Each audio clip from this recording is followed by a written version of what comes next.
This is the question I ask everybody that comes on my podcast. Okay. All right. So when you wake up in the morning every day right now, today in your life, not 10 years ago, what really like makes your heart just sing out loud and jump out of your chest for that day that's coming up? That's a good question. And it feels like it's interesting because it changes all the time. So maybe I'll just think about this morning. What made my heart jump out my chest this morning? I guess I just woke up thinking about loved ones today. So I was just completely thinking about, I woke up kind of saturated in my community being so wonderful and thinking about ways to give to them and uplift them and support them. Um, that's probably a pretty good theme in general, is just like nurturing other people to do incredible things. Yeah, love that. How, that's awesome. I'm sorry, I'm getting an echo on your side, so that like I lost that Oh, but I keep that them on my headphones. no, Just that's one okay. It's second. gone now. It was only Okay. there for a second. I was like, they're Um, right here if you want me to put them on. I think we're okay right now. Great. Podcast, these things happen. So yeah, I love. You know what I love about that, honest, is like I've gotten all kinds of answers, and that's why I love asking that question. And I love how you said like today I felt this, and tomorrow I might have something different that I come out with in the morning that makes my heart sing for the day, which just shows having those intentions right throughout each morning. What does your meditation practice look like right now? Yeah, right now it looks like, and it's changing. So I'm coming off some different times where I was playing with different things, but I'm back to my baseline, which is really just sitting in with a brief body scan and open monitoring each morning. Like first thing when I wake up, I just drag my cushion out and sit on it for 20 to 40 minutes usually. Um, in a pretty standard, basic, sort of Vipassana, um, Yeah. like open monitoring kind of a situation. And that's been, I mean, it's always delightful when I can stay in that rhythm, because I think that's where the magic happens. Yeah, that makes sense. What is it like first thing in the morning? As soon as you wake up, you don't brush your teeth, you don't do anything else. You just sit down, or how does it work? Well, I am a brushing my teeth person. So I get up, I brush my teeth, and sometimes it's not the same every day, even though like a lot of teachers that I've talked to really recommend being in your exact same rhythm. So some days I wake up and my body wants to move. So I move first before I sit. And so that looks like yoga or exercise of some kind. And then I sit. Some days I wake up and I just like want to sit, especially coming out of dreams that are interesting sometimes, or whatever space it is. And I'm in a strong enough ritual and routine where I don't really miss any days that it seems to be okay to play back and forth. Sure. Oh yeah, you've made it part of who you are. Yeah. Yeah. What do you said it's depending on like dreams and things like that.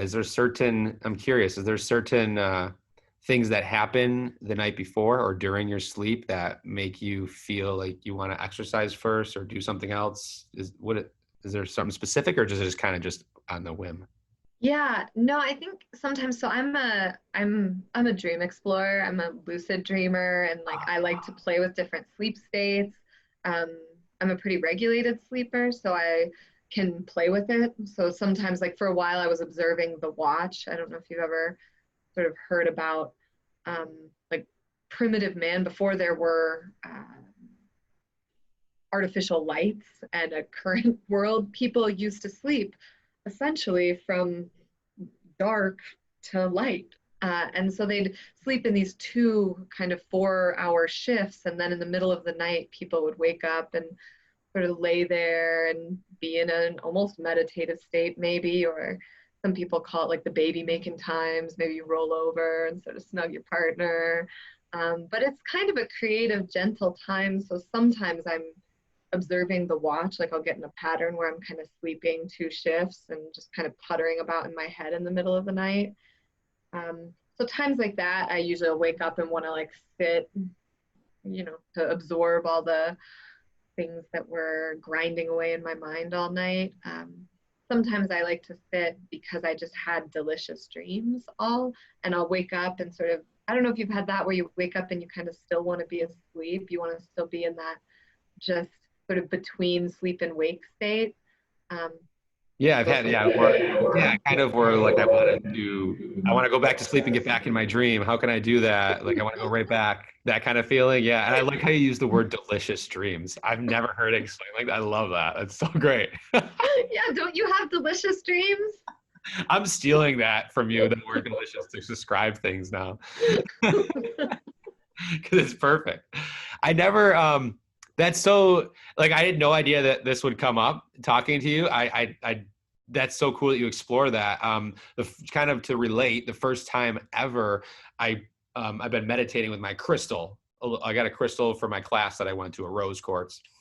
And I meditate with it, and sometimes, probably now, and I put it next to me in bed to see if it would, like, I don't know, give me good dreams or do something with my dreams or lucid All dreams, right. whatever, I don't know. So it's just exploring that. I've never heard of this, of what you explain with separating 4 and 4 hours kind of thing. Yeah, well, and there's other ways to explore like sleep. There's lucid dreaming. I read this fantastic book by Jeff Warren. I don't know if you know Jeff Warren. He's my favorite meditation teacher. This book isn't about meditation at all. It's just about states of consciousness. Ah, Um, what's it called? yeah, well, he talks about the wheel of consciousness in it a lot, and now I can't remember the name of the book. I think I always want to call it the wheel of consciousness, Okay. but I can't think of the words. I'll find it. That's fine. But So it was his first book. It's just all about sleep, so all these different sleep states, and that inspired me to start exploring. Well, I had done it when I was younger too, but I reconnected with exploring the different states of sleep and fully experiencing them, and the states of consciousness right before you fall asleep and right as you wake. And yeah. can you share with the people listening, like, what you mean by fully experience those, and how you do that without, I mean, we don't have to go into Yeah, detail, but that's interesting. sure. So we naturally have these different cycles of sleep. It's not like we're just awake and then sleeping and that's it. There's like two states, but I think that's how a lot of people think about and experience it. I mean, we have a culture that's totally has a fraught relationship with sleep. But there's, our brain waves are essentially shutting down and doing different kinds of things through the night when we sleep. We don't really know why, Right. but it happens. So there's this state right as you're beginning to fall asleep, called the hypnagogic, which is and this spot, the spot where you like have laid down and you kind of closed your eyes, but you're still conscious, but you're kind of floating away. That's one of the most creative times for our minds. They've begun to let go of a lot of constraints. It lasts about 20 minutes in a normal sleep cycle. So sometimes I'll set an alarm for like 20 minutes after I fall asleep so that I can wake up and write all of the things down, the ideas. That's where I get like a lot of my brilliant and creative ideas. I've read about that there were other, big things, like maybe, I don't know that this is maybe not true, but like Benjamin Franklin or some people like that used to do this practice. I think Einstein too. Maybe Einstein, yeah, that this is something that, and I found it really powerful, that you sort of are stuck on a problem. I'll be sort of set an intention to let it drift away with me. And then you sort of come to and are like, oh yeah, okay, Wow. this is what's going on. So I'm that's, like, that's so cool. Like that is, this is something just when you think you've heard it all, right? Like that's setting my alarm for 20 minutes and then waking up. You guys, this is, like I said in the intro, this is why I love Sarah as my therapist. She explores so much and she provides so much value talking to her. I like love and look forward to my conversations with her all the time. Now you're gonna get like thousands of people reaching out to you like, hey, can you be it's more of a life coach, I think, than anything for me, but yeah, no, there's definitely a range of ways to use therapy. Some people are using it more for, processing, and some people use it more for just growth and thinking of ideas and moving forward. Yeah. So lucid dreaming, let me just make sure I understand this correctly. That's when you can like know that you're in a dream. Right? Yeah, Are you able to do that? I am a lucid dreamer. Yes, I have a lucid dreaming practice. I had one as a small child. My grandfather was this totally weird psychiatrist. And he did like early like analyst, like hypnotized people, did different things. And so he taught me when I was a little girl that if I could look down at my hands while I was sleeping, I could take control of my dreams. And I think it's easier for children, but I had cultivated that practice, but then I'd lost it. And so I picked it up again a few years ago using, and there are real techniques that you use during your waking life in order to be prepared and look for the little moments, the little cracks in your dream so that you can slip your consciousness in.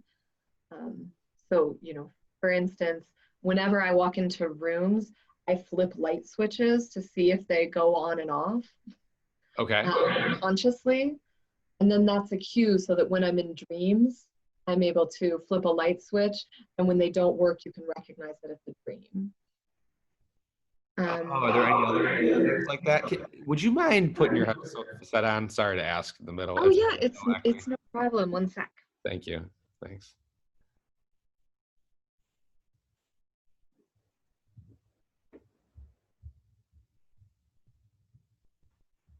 I was just kind of hoping that it would just go away, but it hasn't. That's what people do with problems, and it doesn't tend to work.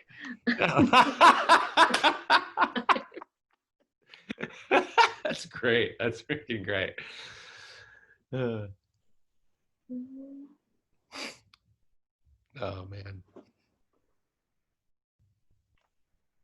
All right, I think that should be better. Yeah. Did you hear me in your headphones then? Yeah.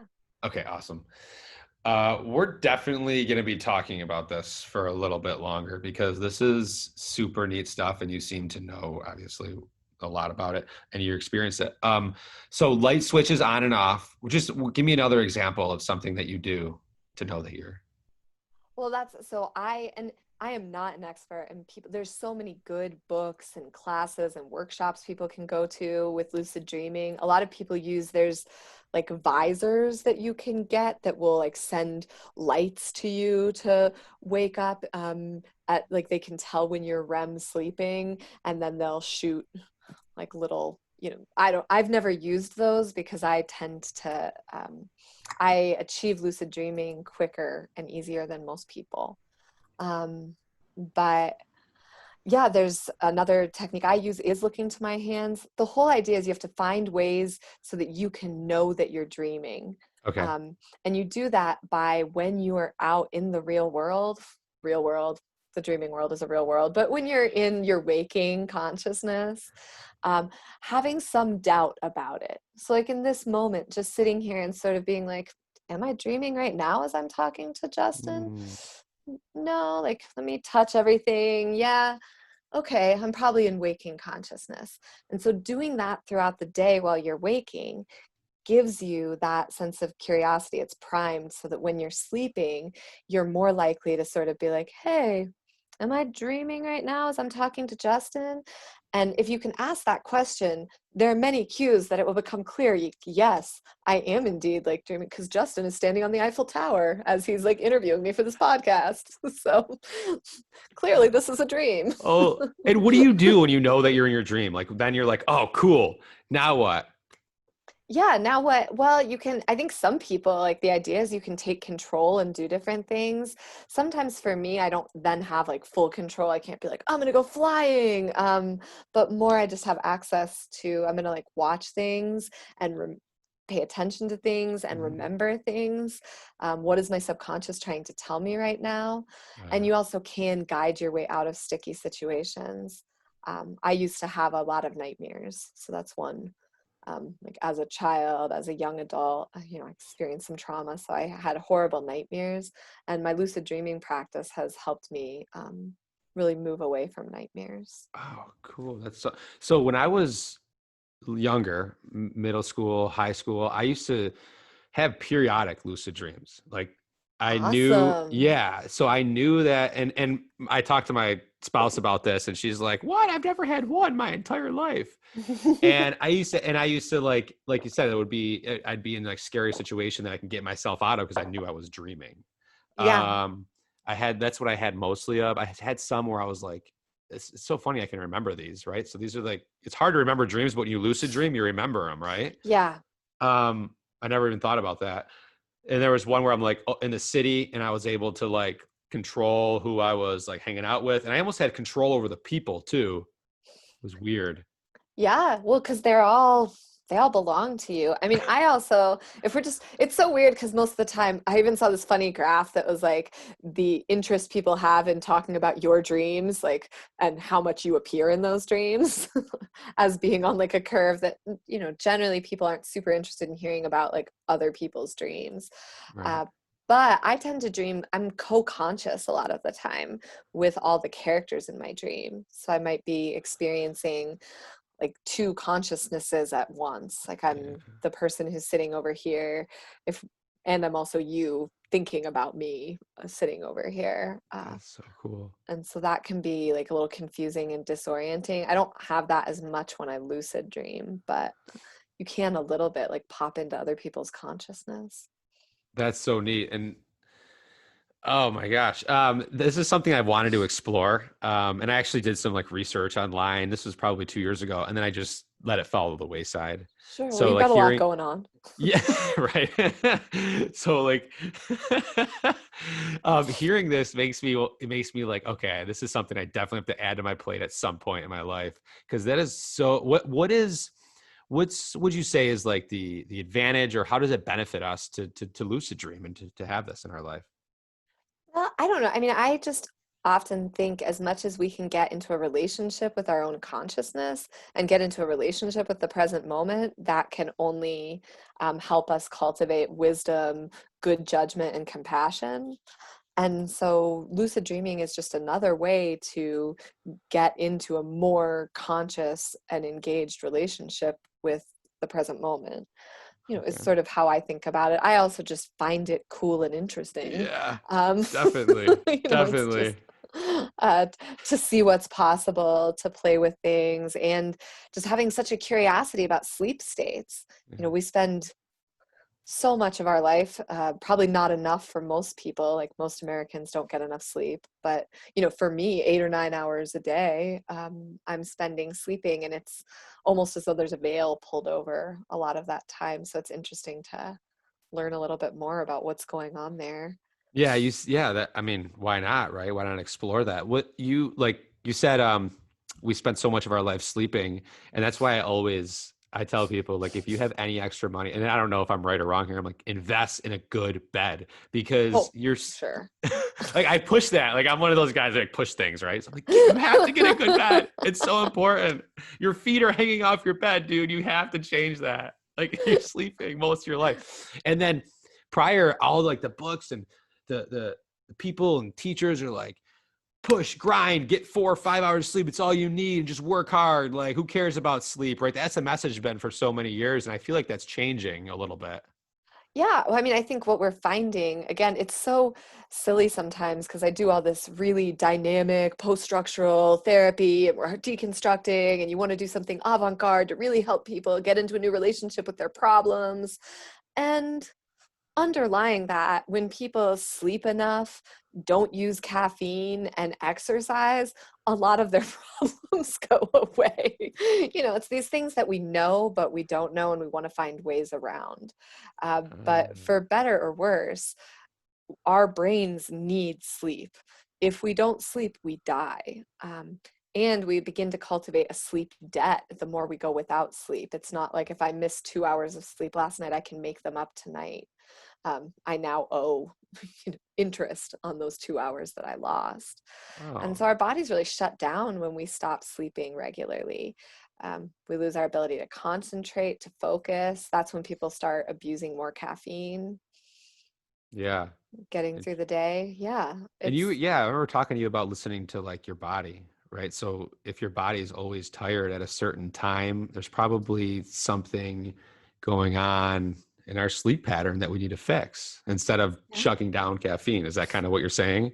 Absolutely. Yeah. That's what, our bodies naturally want to regulate. Like we learn this in biology and like junior highs, like we're trying to find homeostasis, right? And so your body is sending you in general really good messages. But the more that we try not to listen to them, and we're sort of taught, we're indoctrinated not to listen to our bodies, to conquer them, to be stronger than them, to mind over matter them. The more our bodies shut down and they have to send louder messages.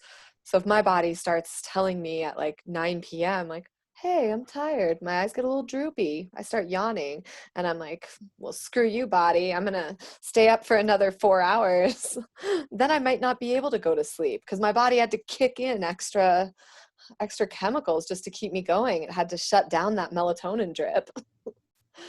And so, Interesting. when we don't listen to it, we get pretty out of whack. So I'm a big fan of like, when you're tired, sleep. When you're hungry, eat food. If you feel like standing up, move around. Yeah, if it's possible, right? Unless you have like a crying baby on top of you, then there's a little bit different story, right?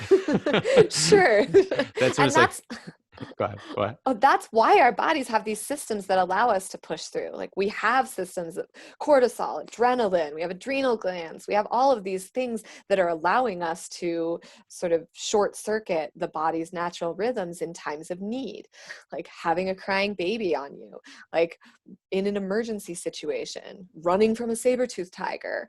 We've got systems that allow us to keep going. That's why our bodies just don't fall asleep the moment they need to. That's why it's our responsibility to sift through, is this an emergency where I really need to not listen to my body? Or is this one of those times when, yeah, I've got to put down the computer and go to sleep? Yeah, I've got to not listen to this wackadoo diet and like eat some protein. Wackadoo diet. People eat crazy stuff these days. Well, we have a lot of different fads out there, right? With all kinds of different options for diets. And so are you somebody that just believes in like moderation when it comes to eating? I am. I think food is so complicated. I believe in mindful eating. I believe Ah, that once you remove addiction to things like sugar, caffeine, complex carbs, if you can get through a little bit of time away from them, our bodies will naturally move towards the foods that we're meant to eat. Um, yeah, and that's different for most people. We have different um, genetic makeups, we have different lifestyles. right. I sit a lot because I'm a therapist, so I don't need to eat as much food or as Ah, much, right. Right. protein as people who are out, doing construction all day with their bodies.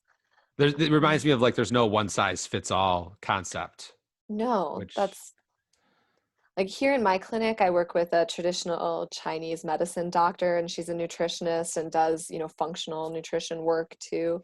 And she's a big critic of a lot of these, like a keto diet is a fantastic diet if you have certain diseases. It's a therapeutic disease, like it's a therapeutic diet to heal disease. It's not a diet that makes sense for weight loss long term.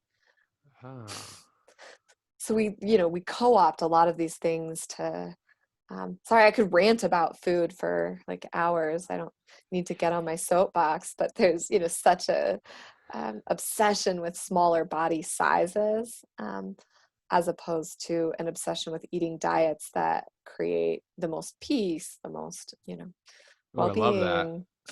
I love that. Like why like stop when you maybe shifting the focus of being creating a diet that makes us skinny, but how about creating a diet that makes us happy, peaceful, healthy, just healthy in general, right? Sure. That's really that's really not really an innovative concept, but just a great way to look at it, that But yeah, that's the thing, is it sounds so obvious. So much of this stuff, it's like eat food like that makes you feel good, yeah. sleep until you feel rested. Like it sounds so trite, and yet it's not something that most people are able to do. And even our wellness practices in this day and age often don't focus on it. Yeah. It's so interesting to think about. Do you use being the Mindful Impact podcast that this is, do you use meditation techniques or anything in your practice with your clients, or do you like incorporate meditation in or recommend it? I'm curious. I've never really Yeah. asked that. Oh, absolutely. I mean, I think you probably know that once you get hooked on meditation, you become a little bit of a proselytizer, even if you don't want to. You're like, maybe you start a podcast about meditation. You know? First off, don't use those big words like that. I'm at like this level. I'm not that high of Oh, proselytizing. like evangelizing, like going out and trying to convince everyone else that this is the best thing. I totally get it. Yeah, that's so funny. Thank you for calling me out for that. That's great. Well, no, because I'm in the same boat. So Yeah. yeah, I always let people know that I have a contemplative and mindfulness background and that we can incorporate that to the degree that they want to and not incorporate it if it's not something they're interested in. I think the thing I focus on the most with people is nervous system regulation. That's almost always going to be mindfulness based, but like hacking that person's nervous system. People come in and they don't sort of know that they have a nervous system. First off, it's like, oh, you have a body and like you've got a brain, and they're communicating with each other all day, and they might struggle to do that in a balanced way because our bodies were sort of created to operate in higher physical stress environments.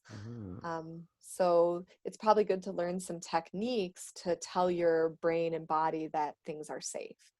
And so then just working with people in an individual way to find mindfulness practices that work for them functionally. So yeah, I have got some clients who were doing advanced work on, building practice and finding their way through complicated Buddhist philosophies. And then I've got clients who were just like learning how to remember to count 10 breaths when their boss has them stressed out, or finding ways to put pressure on their body and actually feel what that feels like. To be like, oh, that's what a finger on my arm feels like. And so many Americans can't even do that right off the bat. So that can be, the simple end of the work. Putting your finger like so that and that's just a kind of an awareness technique of what we've never really thought about, and it helps us stay centered or in the present moment. Is that why we do the fingers on the certain parts of the body? That's just the most basic idea, that like we can't feel our bodies, that like feeling sensation can be hard. So being conscious of or mindful of, when we've practiced meditation a lot, you're like, oh, like I can do a body scan. Like I know what it's like to be like, I can focus on my third toe and like know what that feels like. A lot of people don't have access to that, who've been living their lives kind of mindlessly, or people who've had trauma and sort of dissociated from their bodies. Like just feeling what your body feels like can be distressing. So I like to help people find really simple, easy points of entry. And maybe that's all, yes, maybe that's all someone needs, is learning how to take 10 breaths. And maybe what someone needs is cultivating a big mindfulness practice. Who knows? Right. That's so, when you just said, what sparked my mind that was like, oh, was when you said like when there's trauma, we disassociate with our body, and kind of like, it just reminds me, like just kind of separate it, and it, you're helping them bring it back, bring their body back, get back to wholeness, so that we can work through this trauma or what we need to do. That's so interesting. Yeah, I mean, that's a lot of the work, and you have to honor that when people decide, or not decide, but when the brain in its infinite wisdom decides like this person shouldn't be feeling their body, it's usually for a good reason. Bad things are happening to bodies. They feel bad. People are out of control of them. People are hurting their bodies. And so, yeah, we've got these great little switches in our mind that allow us to separate and not feel it. Yeah. So then it's a slow journey back to convince the body that it's safe again. And we have to make sure that it really is, that people are really in good places and it's okay to experience their bodies again. Right. And to reiterate, because I am doing that quote unquote evangelistic work, getting into that, getting a meditation practice gets us right back into our bodies. It's a very simple way to just do it every morning. And I always just have to express the power. I had Dawson Church, who's like doing the same thing. He literally is going out everywhere he goes, meditate, meditate. Everybody has to meditate everywhere. Go, go, go. He'll be on, so that's neat. So I got to ask you about, I just had this question on my mind, and recently, okay, with COVID, Black Lives Matter, there's a lot of talk on racism. A lot of people are on this side of the fence with COVID, conspiracy theory, things happening. Are patients coming to you with a little bit different problems than you're used to, or is it the same, or do you see a shift of people kind of trying to navigate and figure out, what's happening in their life and how to talk to family members? Do you see that at all? Are you seeing that? Yeah. I mean, I guess this is the first time in my career, I'd say that almost all clients are sort of on the same page with what they're bringing in. Mm. And where current events are influencing things as much. The last time that there was such a big influence was the 2016 election. A lot of people did feel really overwhelmed about the leading up to and then the results of the presidential election. People were experiencing despair, and a lot of family discord, where there were parents and children who weren't speaking to each other because one had voted for, Trump and the other hadn't, and they thought and so I think seeing that again, where what's happening in the world is really impacting people more so than their more personal problems. People are talking less about their personal relationships or their career goals or even trauma, and more about, it was first, how do I live through COVID? How do I handle this isolation, this disruption? And then now moving into addressing I don't know how to word it. Sorry, I get a little bit lost at I don't know how to balance bringing in all this new information that isn't really new information, but having racism and prejudice put into the foreground, and how exhausting it is to think about that, and how important it is to think about that, and how to take action. People ask me a lot, like, what should I be doing? They're at like, you have, maybe you do have the answer. I don't know. So what? That would be awesome. I don't think anyone has the answer. There's a lot of different ansers. Can I share my answer, and then you can share yours with like how you're handling? So somebody I've talked to for a quite extensive amount of time, and then so they're like, okay, so what are you doing then? Like, what are you doing? And I said that I don't know the exact right or wrong thing to do from my white male perspective, right, or point of view, but I do know that if people of color, Black people, if they feel a certain way and they're expressing those feelings, I'm going to have compassion for that and say, wow, that must be frustrating. That must hurt. I see your pain. How can now I say to myself, like, how can I do better, be better for that situation, for them? And I chose to support some friends. Yoga for a Good Hood, for example. She brings, let's be honest, yoga. So I won't get into that, but Yoga for a Good Hood tries to support and bring people of color and of lower income into yoga to help bring that mind. And I thought it's such a good thing to donate to and give to, right? So that's the way I choose to handle this situation. I'm not choosing to play devil's advocate. I'm not choosing to nitpick and say, well, what about, Black people being racist to white people? Or what about this person?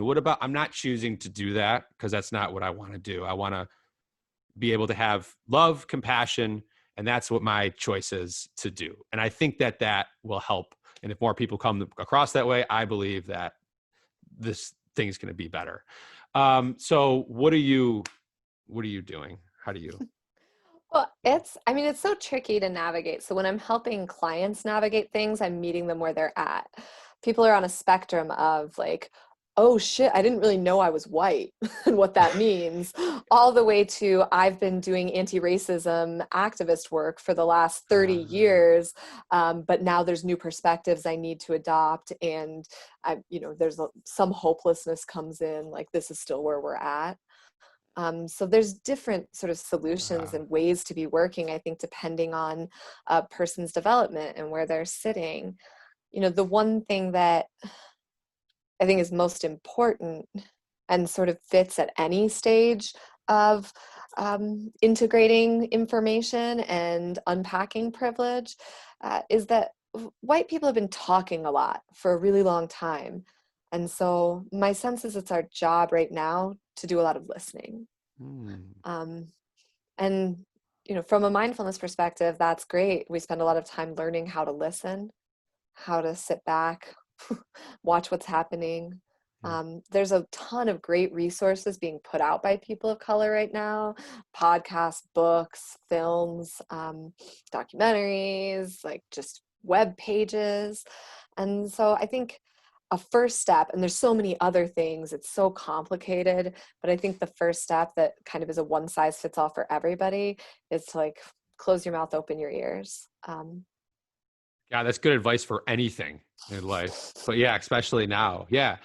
And I do want to say, I've never talked about this on the podcast. So I do want to say, like what you just said is I actually educated myself. I like woke up, or whatever you want to say, and realized, holy crap, like, do I have white privilege? And I never even noticed it or realized in these certain areas. I did maybe sometimes, but and I did that through reading a couple of books and watching a documentary and talking to people. And I was just like you said, that was the first step, like, whoa, okay, wow. All right. I learned a lot and I'm still learning. Right. So I'm unlearning, learning all this stuff. So it's pretty crazy. That's the thing about privilege in general, whether it's white privilege, hetero privilege, cisgendered privilege, the various privileges we have, of which I enjoy many, is that they are often invisible to the person with privilege. Like that's part of like white privilege, is not having to think about your race, Right. just sort of taking it for granted. Whereas people of color have to think about their race every day. And it can be challenging, painful to look at that. And I think it's our responsibility as each person going through the world to kind of sit down and say, hey, in what ways am I benefiting from unearned privilege? And in what ways can I relinquish it in certain situations or even weaponize it against racism? Yeah. And and again, I'll say it again. If you want to become very aware of this, just start a meditation practice. I have to keep this theme going. I have to keep this theme going because I've never done this, but because you said it earlier, we have to. So like I would 3 years ago, I'd have a whole different view, a whole different perspective probably on what's happening. But because I've had this meditation practice for a year and a half, I mean, I hate to keep saying it, but it has cultivated awareness. It has cultivated like more emotions and compassion and empathy and like love and everything that has helped prepare, I don't know, my mind for what's happening right now between COVID, Black Lives Matter, and everything else. Well, I mean, I think I would throw in here, I think it's important for us as people who are involved in mindfulness communities, whether that's Buddhist sanghas, whether that's meditation centers, retreat centers, online classes, that the meditation community is white and doesn't have necessarily a lot of safe space for people of color. And I think it's worthwhile for us to be asking questions, what can I be doing to make these spaces more inclusive?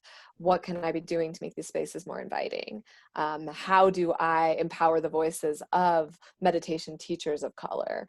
How do I take a step back and help this community, which is a wonderful community, but also problematic sometimes from a diversity perspective? 150,000,000%. I mean, I just graduated with 35 people from my class. All 35 of them were white. So, I mean, I don't know if that's not an example. I don't know what is. So, and I'm aware of that. I'm actually, it's funny you say that. I want to be able to try and see how I can, to reach out to more of diverse, you know, people and bring them in a comfortable, welcoming way. It's interesting. The yoga community is the same way, honestly. Like the yoga community is very similar to that, and yoga and meditation, they go together. Mm-hmm. So it's a really cool turning point in time to right now. I think, you're either Yeah. evolving or you're repeating. That's what I like to say. And that goes with anything in life. And right now it's time to evolve. That's what I love about life. Yeah, that's exciting. That's what I like about your attitude, your enthusiasm coming in here. So, I'm really glad we talked about this. I wasn't sure how to bring it up or where it was going to fit in. I think it fit in nicely. And I wanted to definitely talk to you because I know you have clients and stuff that you deal with these conversations. So I wanted to hear from you about it.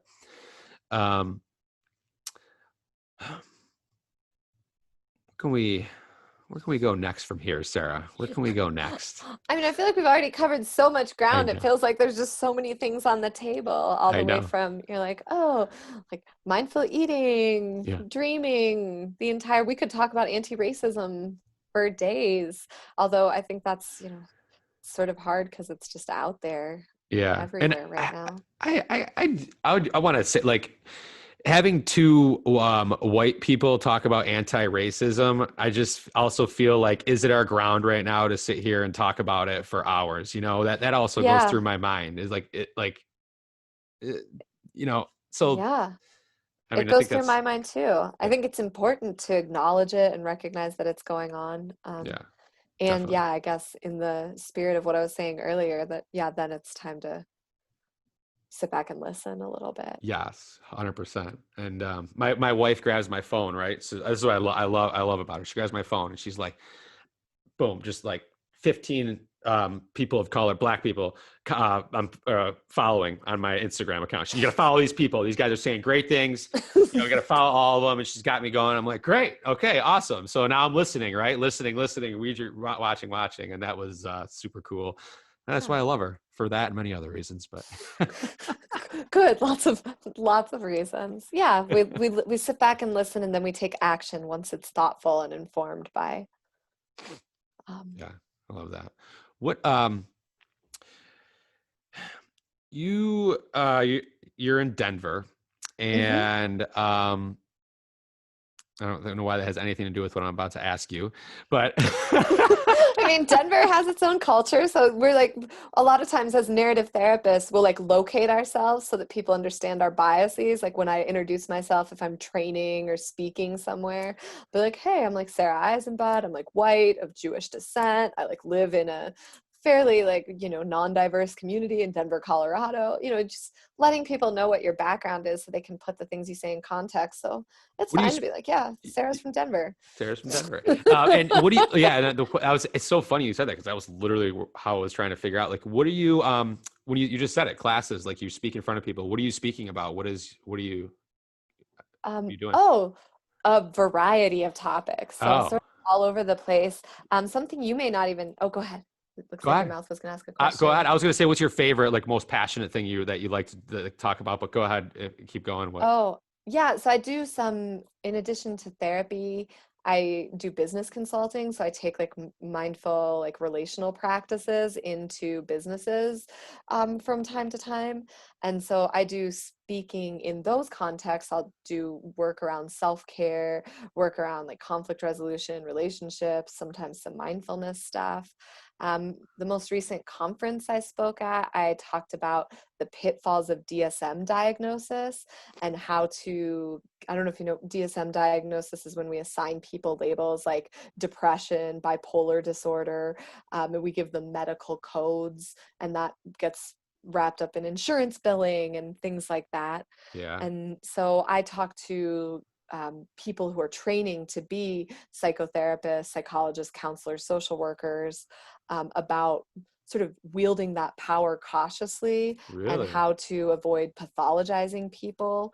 And then I teach at probation offices, sometimes in other law enforcement contexts. I'll teach information about gender and gender identity and how to work with trans people in those kinds of contexts. I've stepped away from doing that because there's starting to be more trans educators to do it. Okay. When I was doing more of it, there just weren't trans people to do the work. Yeah. But No. now, as there are more trans people to do the work, we let them have the work. Yeah. Sure. Totally. Totally. Let's go. We talk about business a lot on this podcast. So for the next, we have like 10, 15 minutes here. Okay. What, the techniques you were talking about? Well, first, actually, I want to know about that DSM. You were talking about that. Right. DSM. Did I say that correctly? Yeah. Yeah. The What, Diagnostic and Statistical Manual of Mental Health Disorders. let's just stick with DSM then. So, I like you've said a few things, Sarah, during this podcast, and that's why I'm so glad I had you on. Because like there's just these aha moments that go, oh yeah, that could be a problem if it's taken advantage of too much or Mhm. put out there too much, and when it's might not even be that. What do you do? Like, what are you talking about? What's the main focus on that? Okay. Well, so I don't know how deep to go on this. It's like I've got like a 2-hour talk I give about it. So You got 10 minutes. You don't have 2 hours. I know. I'm like, how do I condense that down? Especially when you're not super familiar with mental health. But basically through mental health, we didn't conceptualize mental health disorders. Even 100 years ago, depression didn't exist. We had different words and ways of talking about like melancholy or being down. But as sort of modernism took over and the medical model got so big, we turned people's mental health into like a correlate for people's physical health so that we conceptualized it as disease.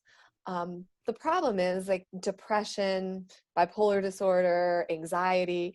This isn't a disease process that's even similar across people. It's different. I can't give you a blood test and be like, nope, no depression here. I have to, like, they call it a diagnostic and statistical manual because they just take the statistics of a bunch of people filling out sort of forms about symptoms and then they lump them together, being like, oh, these sort of correlate that when people are experiencing tearfulness, they also tend to be experiencing negative patterns of thought, or and we get that moved in, and that's okay. It was sort of helpful to make sense of like people are feeling a lot of things, let's put it in some categories. Sure. We love categorizing stuff, like as people and as communities. The problem becomes when those labels take on a life of their own. So as soon as I tell you like you have depression, that becomes a part of your identity, especially because I'm an expert. I have like degrees. I'm like giving you like an official word. And so that can become a part of somebody's identity and it really takes over. It also becomes a part of how other people see them. Now, every time you fill out forms, your doctor's going to think like, oh, you have depression. So maybe you're not really sick. Maybe this is just you making up things because you're depressed. It changes a lot of things, and I could go into that for a really long time. Yeah. But fundamentally what we're teaching people, or what I'm teaching people when I go out, is to be aware of that power that you're wielding, and let people be part of the process, and help them understand that this label doesn't define them as you're going through, and help people understand that if they seek a mental health diagnosis, it can follow them throughout their lives for getting security clearances. I knew somebody who was denied entry into a Vipassana retreat because they disclosed that they had been diagnosed with bipolar disorder, even though they had a note from their doctor saying that they were completely good to sit. There's prejudice in the meditation community against mental health disorders. Interesting. I know people in the military who have been denied posts abroad because their spouse was diagnosed with a mental health disorder. Wow. These are things that I had no idea about. And most people don't think about that, right? Wow. Yeah. That's That's a great topic to talk about with people. Then that's so interesting. And again, I never been diagnosed with anything, so I've never experienced that. So I never even thought about it. So that's something else to become aware of. That's so dang. You know what it reminds me of, Sarah, a little bit too, is like kids in school getting labeled like special ed or special education, and then they get followed or now you're a problem child because you've been 3, so now they're considered problem, and then they go to the next teacher, oh, this kid's in the problem section, so now they get treated different. So I get like just labels in general, it sounds like we got to be very careful with doing it. We have to be very careful. And we as like mental health professionals, we've got to use these labels. It's how people get access to resources. Wow. So if I'm not willing to diagnose somebody, they can't get insurance coverage. They may not be able to get medication that they need. Sometimes in more extreme situations, they may not be able to get like disability benefits or things. So, these labels are powerful and useful. But when I'm working with graduate students and newer counselors, I'm teaching them how to be thoughtful about and restore dignity to the process and give people a say. I teach what is called a collaborative diagnosis model, so that I'm really being completely transparent with my clients. Like, here's these categories, like we're going to see where you fit. You get to make a decision. I maybe see you this way. Does that make sense to you? Do you see yourself this way? Oh, okay. Let's put you over in that category. Or like, no, that doesn't seem like you. Okay. I'm going to trust you to be an expert on your own mental health. Wow. You're over here navigating this. I'm just trying to figure out how to get my emails to inbox in my internet marketing company that I run. Oh, don't think I can get to my email inbox. I'm like really lucky that my partner's like a computer whiz and takes care of that stuff. Oh my gosh. Well, thank you so much. I want to, the last thing I want to ask you is a little bit different than everything we just talked about, but I like to start and end with the same question for everybody. Yeah. So if you could go back, Sarah, and tell your 18-year-old self anything, whatever message, couple sentences, a quote, whatever it may be, what would you go back and tell her? I'd just be like, girl, you're going to get through this. Like, it's going to get better. It's going to get better beyond your wildest dreams. So just hold on to that raft. A boat is coming. Yeah. Beautiful. Beautiful. Thank you for that. And thank you. Seriously. I mean, usually I'm on the other end and you're asking me things and asking me to respond. So thank you for, doing this. I really appreciate it. You didn't have to. So I really appreciate it. I think my listeners are going to love this. So thank you. Oh, sure. Well, thanks. Yeah. Letting me chat about things that I really care about. So that's pleasurable. Sweet.